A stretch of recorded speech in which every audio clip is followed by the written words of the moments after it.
sangat berkesan buat saya karena Palu ini ya memang sudah yang ketiga kali saya tempatin. Saya juga setahun kuliah di Tadulako tahun 86 Fakultas Hukum. Banyak hal-hal yang saya dapatkan di sini, bermain, bercengkrama dan alhamdulillah tempat itu sendiri Kamboja masih ada sampai sekarang. Ya. Jadi boleh dibilang saya anak Palu Barat, saya anak Kamboja. Anak Kamboja. Monitor Sulawesi Tengah sepanjang waktu.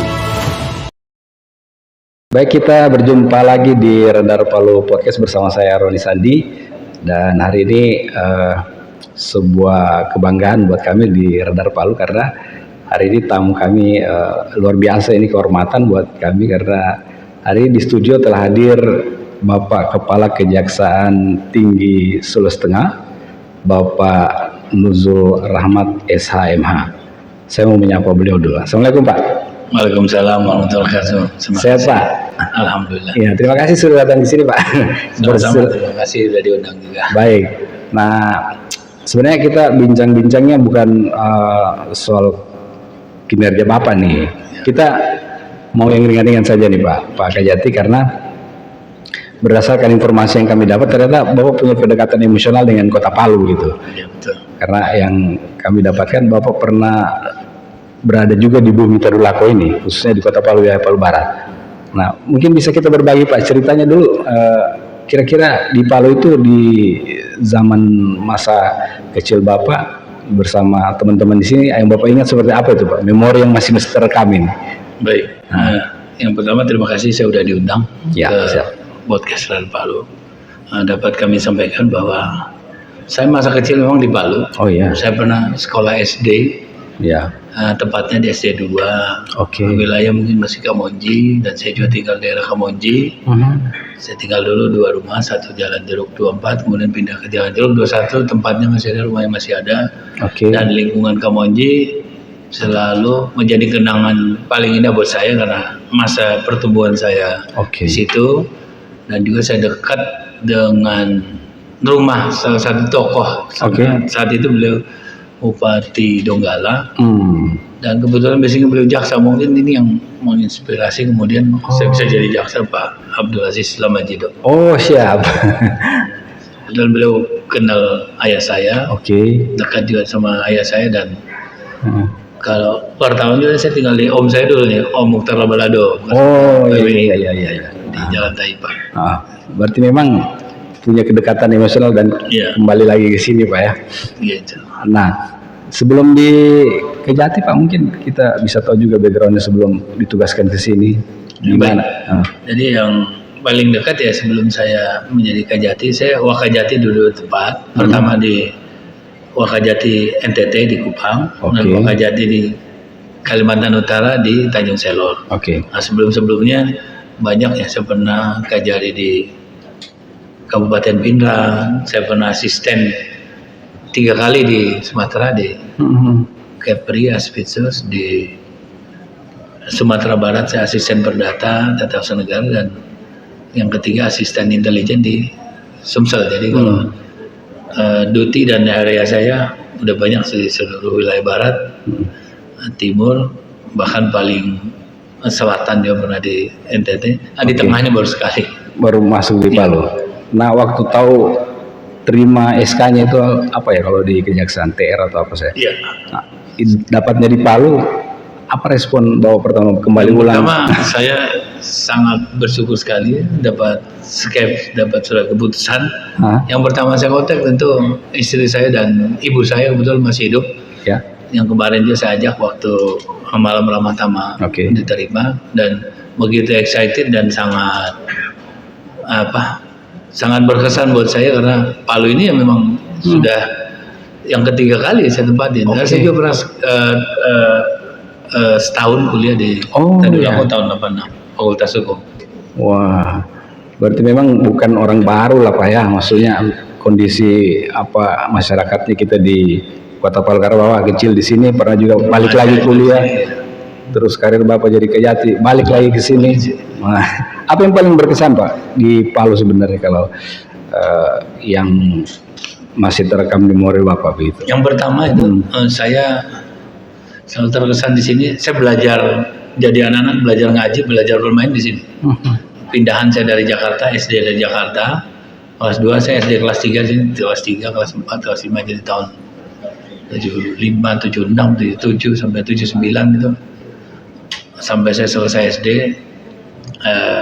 banyak hal-hal yang saya dapatkan di sini, bermain, bercengkrama, dan alhamdulillah tempat itu sendiri Kamboja masih ada sampai sekarang. Ya. Jadi boleh dibilang saya anak Palu Barat, saya anak Kamboja. anak Kamboja. Sekolahnya juga masih ada SD 2. Iya, iya. Dan kesan mendalam ya paling utama di situ ya, main bola saya di Cabenge, main bola di dekat rumah saya, dekat daerah Komonji, makan nasi kuning dekat jalan. Oh ya. Apa perempatan situ tuh. Iya. Belajar ngaji di Masjid Nur. Iya, oke. Toko Al-Herat sudah lama saya kenal. Setelah menjabat Bapak masih flashback jalan-jalan ke sini? Iya. Masih ke situ? Saya selalu upayakan, dan kemarin hampir semuanya saya sudah datangi, termasuk Masjid Nur, termasuk Al-Herat, termasuk rumah saya dulu, termasuk tempat saya bermain dulu, tapi udah jadi bangunan semua sekarang. SD saya juga saya datangi, termasuk lihat rumahnya Pak Aziz dulu ada di Manokwari, di Pojok. Ya, mungkin ini semua jadi kenangan yang nggak pernah saya lupa. Baik. Dan satu ketika ya saya dapat lagi berita ya, kebetulan wakil gubernurnya kan putra ibu kan, ibu. Ya Bu Reni atau Kak Reni, Kak Nona ya. Ya oke. Sampai nama panggilannya tahu. Yang beliau jadi wagub ya, ingat saya sama bapaknya. Oh iya, luar biasa nih Pak. Ya. Jadi sebuah flashback begitu ya, dari kecil kemudian kuliah, tiba-tiba balik jadi Kejati di Kota Palu lagi. Nah, kalau dari hubungan kekerabatan masyarakat di sini yang menurut Pak Kejati bagaimana? Saya kira sama ya, saya di Sumatera, saya di Kalimantan, saya di Papua, bahkan di NTT, hampir semua menyangkut budaya Timur. Oh ya, tidak jauh-jauh ya. Dan kemudian kedua, menyangkut makanan, kita kan nggak pernah beda di hampir di semua tempat ya. Ikan jadi favorit, sayurannya juga ada, makanan khasnya ada. Ini tidak akan susah kita beradaptasi, baik budaya ya, baik ada di istiadat maupun makanannya sendiri.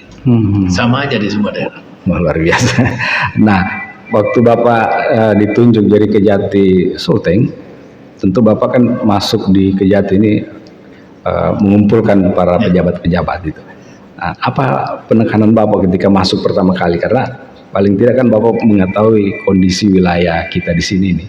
Apa waktu itu Pak yang Bapak tekankan ke masing-masing? Baik, yang pertama saya tekankan adalah budaya orang Kaili, mungkin budaya kebanyakan adat istiadat di Sulawesi Tengah ini selalu menjunjung tinggi kehormatan. Dijaga kehormatan kita, mendapat amanah sebagai jaksa, sebagai pejabat di Kejaksaan Tinggi. Itu yang pertama kami tekankan. Dan kedua, saya bilang teruslah untuk bisa membangun daerah. Jadi dimanapun kita bertugas, dimanapun kita mendapat amanah, bangun daerah itu, beri satu kesan yang baik, sehingga kita tidak melupakan tugas utama kita sebagai penegak hukum untuk melakukan penegakan hukum di wilayah Sulawesi Tengah. Baik.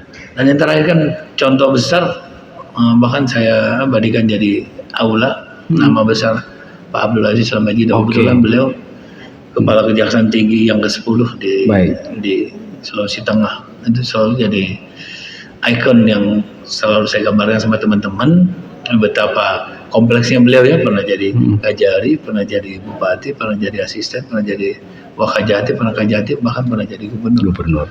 Dari seorang jaksa. Itu sebuah penghormatan begitu. Penghormatan buat beliau, jadi saya sangat agungkan beliau untuk di Sulteng. Mungkin di Sulsel ada Pak Baru di Lopa, di tempat lain ada tokoh-tokoh lain. Ini yang 3 hal yang saya tekankan semuanya. Sampai ada dipasang namanya gitu Pak? Iya. Wah, luar biasa ini, luar biasa. Baik Pak Kajati, ini obrolan kita memang singkat, tapi saya kira banyak yang belum paham atau belum kenal Bapak, bahwa ternyata Bapak ini pernah lama di sini, pernah sekolah di sini juga.